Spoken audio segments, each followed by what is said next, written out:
Hello बच्चों, let's see the question. The question says aerobic respiratory pathway is appropriately termed option number 1 parabolic, option number 2 amphibolic, option number 3 anabolic, option number 4 catabolic. The key concept of this question is aerobic respiratory pathway. Aerobic respiratory pathway में बहुत सारे substrate molecules होते हैं जो कि different substrate molecules में convert होते हैं, जैसे कि ग्लूकोज जो कि एक 6 कार्बन का मॉलिक्यूल है। 10 स्टेप की रिएक्शन कंप्लीट करने के बाद फाइनली फॉर्म करता है पायरुवेट मॉलिक्यूल जो कि एक 3 कार्बन मॉलिक्यूल है। यही पायरुवेट मॉलिक्यूल आगे जाके कन्वर्ट होता है एसिटाइल कोए में जो कि एक 2 कार्बन का मॉलिक्यूल है। अब एसिटाइल कोए का जो फॉर्मेशन है वो सिर्फ ग्लूकोज और जो पायरुवेट है उससे ही नहीं है, प्रोटीन्स फॉर्म करते हैं अमाइनो एसिड्स, और अमाइनो एसिड्स से भी जो पायरुवेट है उसका फॉर्मेशन हो सकता है।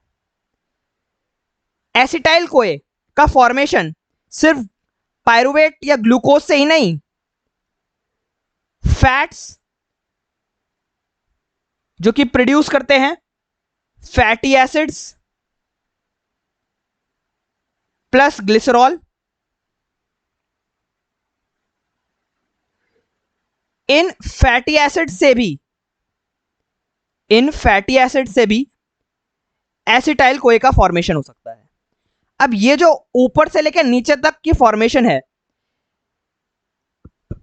That is conversion of glucose to pyruvate and acetyl CoA, conversion of proteins to amino acids and amino acids to pyruvate, conversion of fats to fatty acids and fatty acids to acetyl कोए।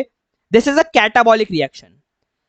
But ऐसा भी तो हो सकता है जैसे कि जिस तरीके से ये ग्लूकोज का मॉलिक्यूल कैटाबॉलिक रिएक्शन करके बना रहा है पायरुवेट,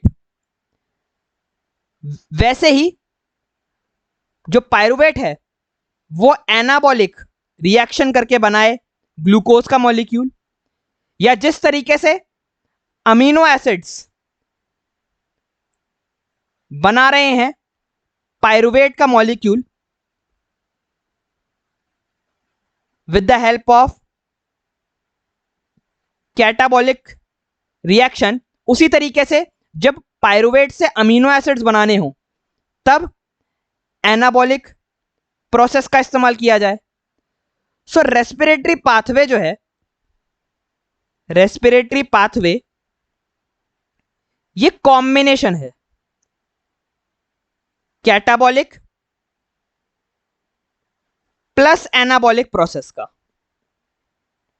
कैटाबॉलिक और एनाबॉलिक ये दोनों रिएक्शंस जो है वो रेस्पिरेटरी पाथवे में होती है, और इस कैटाबॉलिक और एनाबॉलिक की प्रोसेस का साथ होना, this is called as amphibolic pathway.